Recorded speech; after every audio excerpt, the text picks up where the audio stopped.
ladies and gentlemen, boys and girls of all ages, welcome back to another on-track replay with your host, Great Taz. Now let's get this battle on the road in 3, 2, 1, roll out.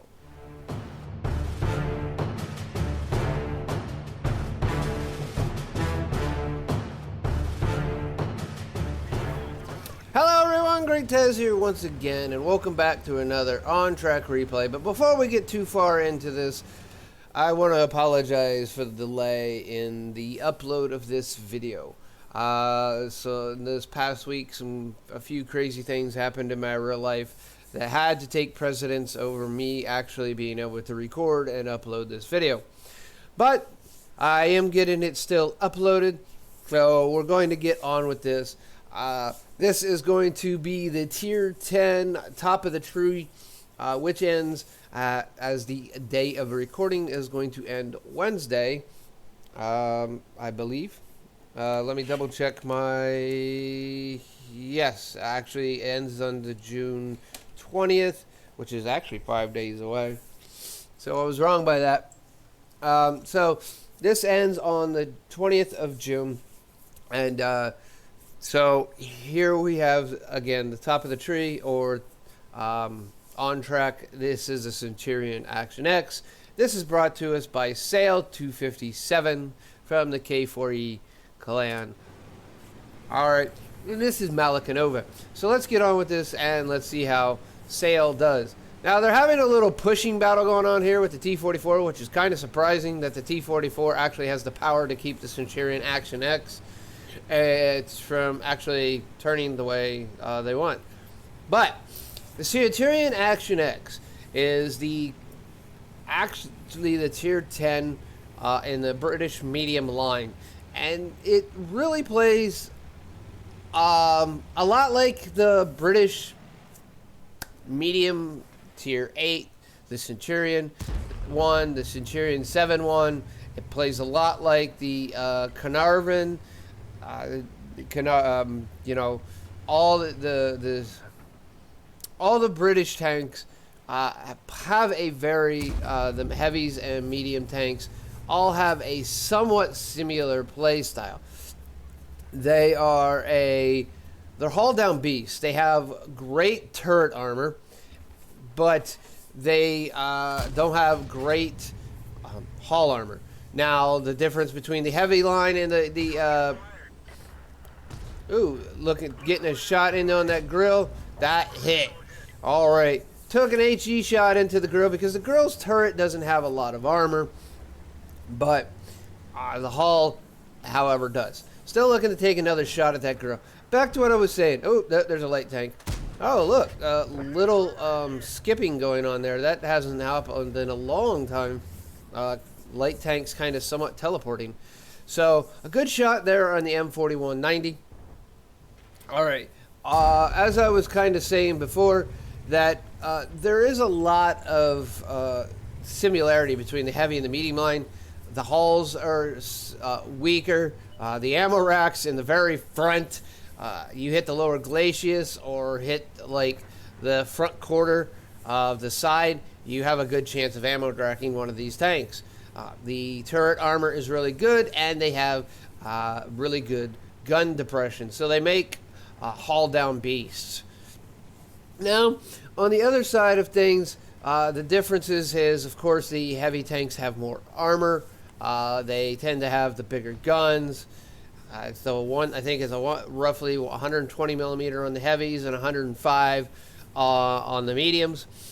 Okay, then the mediums are faster, of course, but the heavies are no slouch tank either. Ouch, that kind of hurt.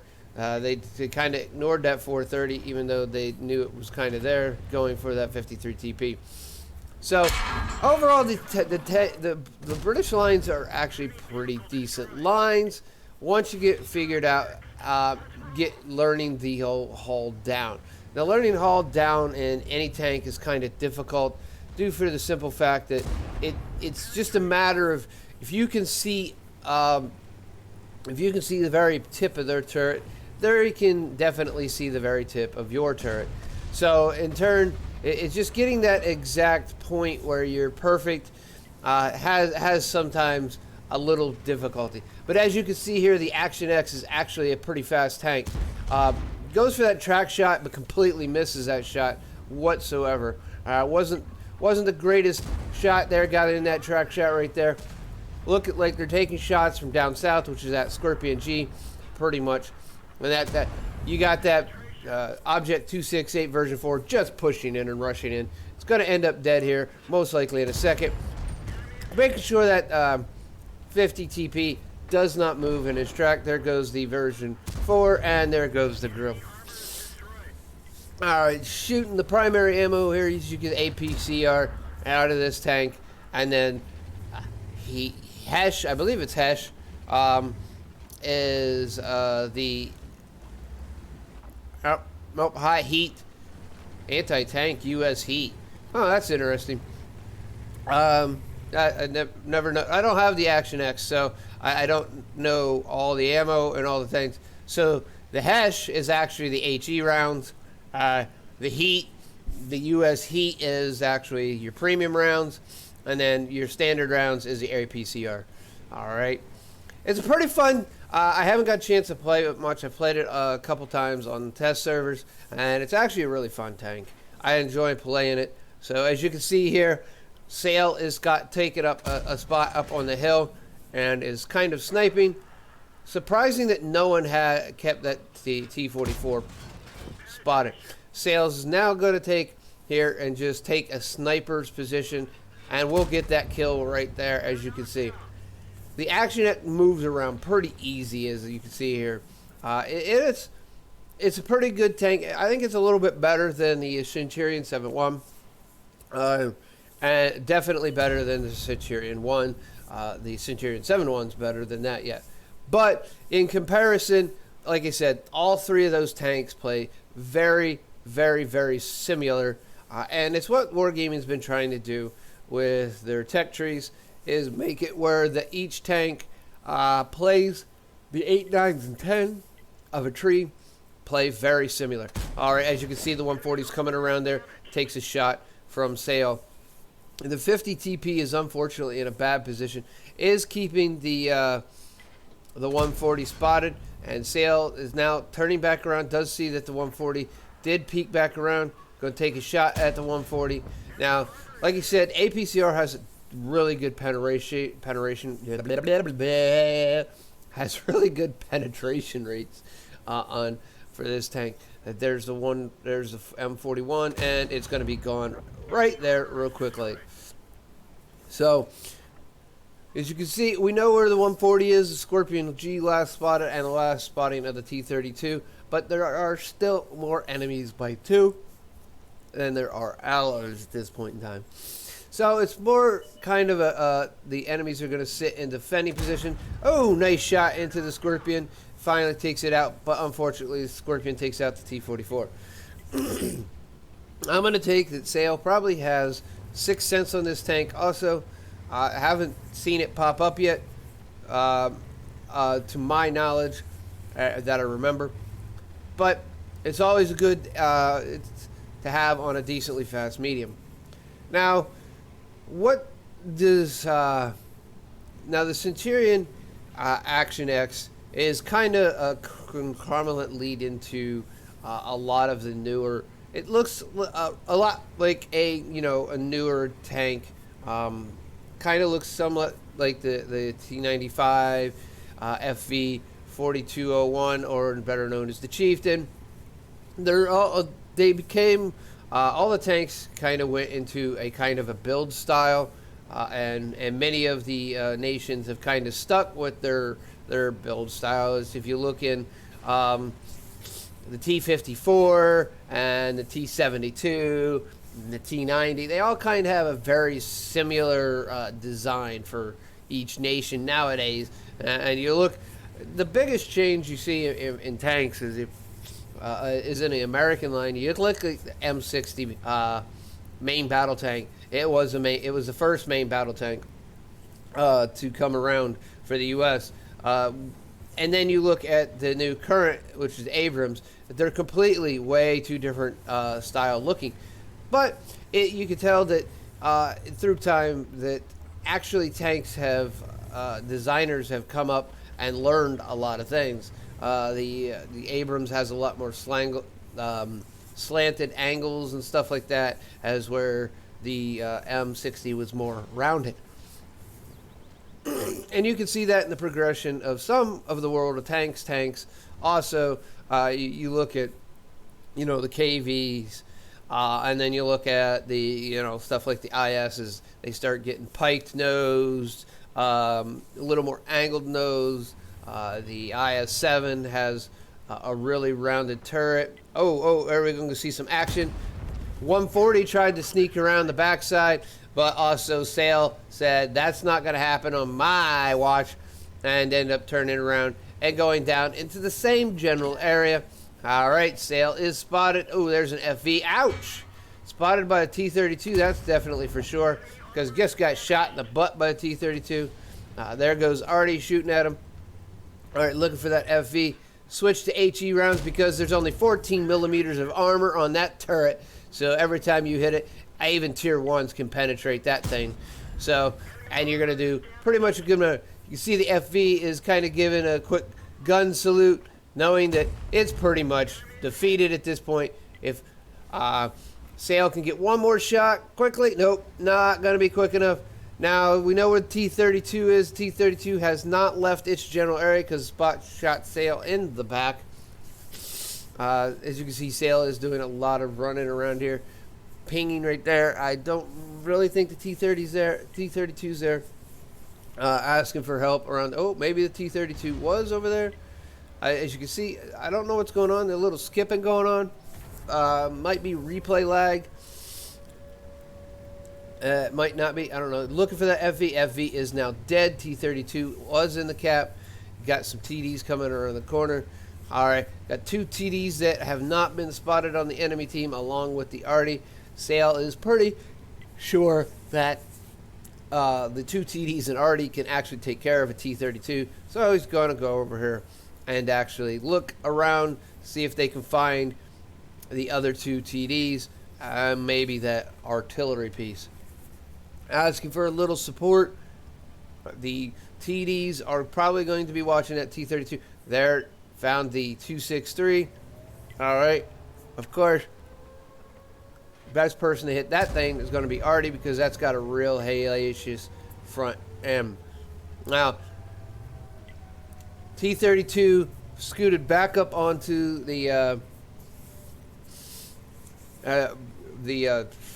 cap here. As you can see there, T-32 is now spotted. Now, I'm going to outspot the T-32, and in turn, unless it shoots the turret, pretty much going to pen almost every shot with T-32. Okay, unfortunately, is spotted at this point. Going to take another shot at that T-32. Ooh, spotted the Rumba also. And then the Rumba was taken out by the STRV 103-0, which was very good because that really, I don't know if Sale here even knew that he was spotted by the Rumba or not, or if the Rumba was spotted. So in turn, that makes a great difference. T-32 is now dead. Now the team has only two take. Oh, quick snapshot, missed. But fortunately, the 63, the 263 also missed. Also, a 263 is actually doing a charge in push here. All right, trying to get a track shot in. All right, gonna drive right by. Does track Sale, but it's not enough because Sale had that repair kit ready to go and rock and roll. Now only one tank left on the enemy team, and that would be artillery. Sale is still currently somewhat bandaged. Yeah, and is sitting there speaking about 9K damage. They will get 9K damage if they can get the artillery. Nope, I don't. If they have a blind shot, they'll have 9K damage, but we're showing 8K right now. So, I'm sure where that Conqueror GC is. Of course, it's a British Artie. It has the shorter range but higher arc, like the whole British Artie line does. We're going to see if Sale can get the shot in and get the kill also. This is 8 kills so far. That's a Radley-Walter's medal. And Sale is going and looking. All right, there it is, 500. Nope. Does not get the kill, but does get 374 more damage. And that, ladies and gentlemen, would be what they call a victory. As you can see here, Sale did a really good job of actually being a mobile tank and doing damage in various areas, showing the mobility of the Action X here, and also in turn showing that it's pretty good all-around tank. Now, I'm not going to say that this person has only a 100% crew. Most likely at this point, I would almost guesstimate that Sale in this tank has roughly, we'll say, probably 3 skill crew at the minimum if they brought this up from, we'll say, tier 5 and kept moving this up the tank line. So let's go ahead. We're going to head on over to watreplays.eu to see how they did today. All right, here we are, watreplays.eu. First, start off with an ace tanker. That ace tanker comes from a 1,465 base experience. So again, with most of the tier tanks, it's 1,200 or more to get actually your ace tankers. Because there's a lot of people that have them out there, and a lot of people that do some really good jobs. So that gives you a kind of idea that how much it really went through. Now, also got Bruiser, Duelist, Fire for Fuck, 12 bonds. Some of those bonds come pretty much from the Radley-Walter's medal, High Caliber, and Top Gun. As you can see over here, overall 9,800 damage. Did get a couple blind shots, it looks like, right here in on somebody. Not quite sure. We could look down through here. Did actually get some hits on the Rumba that we did not see. So that's where some of that damage came from. Right here, another 964 damage. Everything else we kind of did see because everything else was spotted when they fired and hit them. So the only thing that was not was the Rumba, and did also get the spot for that, the initial spot on that tank also, which is pretty good right there. So let's see, 37 shots fired. Of those, 29 hit. Did do some blind firing there early in the beginning. 27 those rounds did penetrate. Like you said, did fire some HE rounds, and HE rounds don't always penetrate. So got one shot from splash damage.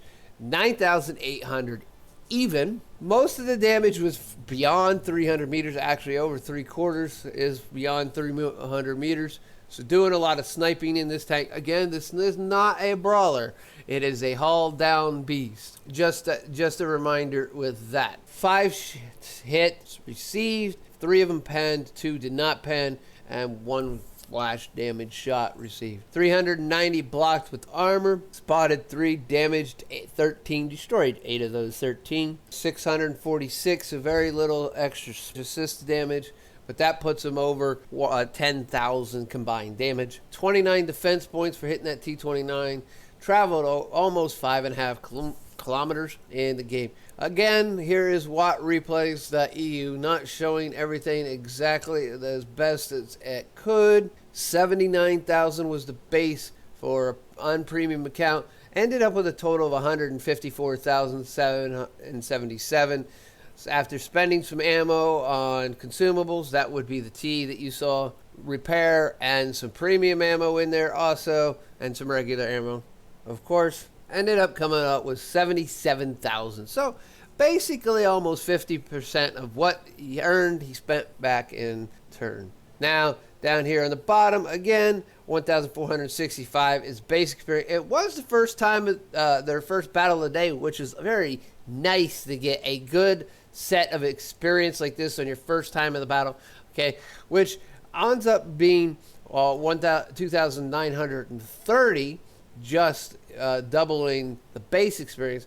But considering also it was a premium account, getting some bonuses there, another 50%, ends up getting 4,396 experience. And probably that will be pretty much being used towards crew, training, or I don't know why you would use a tier 10 to earn free experience, but hey, people do what people do, right? Overall, a really good game sale, I would like to say. And if you think so, follow the link that is down in the description. It will bring you to this page. You may have to scroll up here, right up here to the very top where it says my name, and log in. And then scroll down right here. You can look at all the stats yourself. But the point is if you think Sale did a good job in this battle, just come on over to the link right here, click that heart and say, good job, Sale. Do us a proud and show us some more good games. With that, if you also think that this video is good, don't forget to click that like button. It helps out other people see this video, and we want more people to see these videos, do we not? With that also, if you don't think it deserves a like, you know what to do. If you're not a subscriber, take a moment to subscribe. I do these on a following the On Track or the Top of the Tree series from Wargaming puts out, and I try to do the 8, 9s, and 10s in the current juncture of the time frame, which is Sunday, Wednesday, and a Sunday. It used to be Sunday, Sunday, and Sunday, but Wargaming changed out how they timed out their event so that now it's a little different, and they changed the timing again. It used to be a Wednesday to a Wednesday, now a Wednesday to 2 Wednesdays later, now it's a Friday to 2 Fridays later. So it's kind of a little crazy. Coming up next here soon, it starts on the 20th of June, will be the STRV 103B. We will be starting that series here real quick like soon also. So come back. That's another reason to subscribe, to continue on with my On Track series. Another thing is, this is a little long. I'm sorry, folks, that this video went a little longer than normal, but I wanted to give every sale every opportunity to show the capabilities of the Centurion Action X. If you guys interested, I am Patreon supported. Link is also down in the description.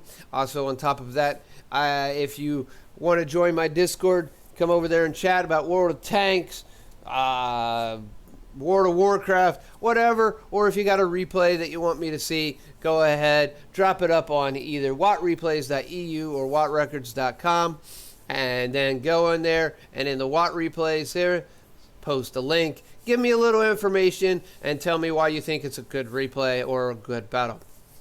So on top of that, I have stream on Twitch from time to time, so I don't have a set schedule. I'm trying to figure it out with real life. I have a crazy 12-hour swing shift job, and this don't pay the bills yet. So we're trying to get there sooner or later, ladies and gentlemen, so that we can make YouTube and Twitch our primary, secondary to primary, so we don't have to work such a crazy 12-hour swing shift. Maybe we could work something more, find another job that doesn't pay as well as this 12-hour swing shift, and maybe get a straight days job. But we'll see here in the future how things like that come, and everything over there. Well, I've sat here and rambled long enough. I've held you guys up long enough. I appreciate you sticking around till the end of this video. And with that all being said, ladies and gentlemen, I'm going to get on out of here. I'm Great Taz. We'll see you on the battlefield.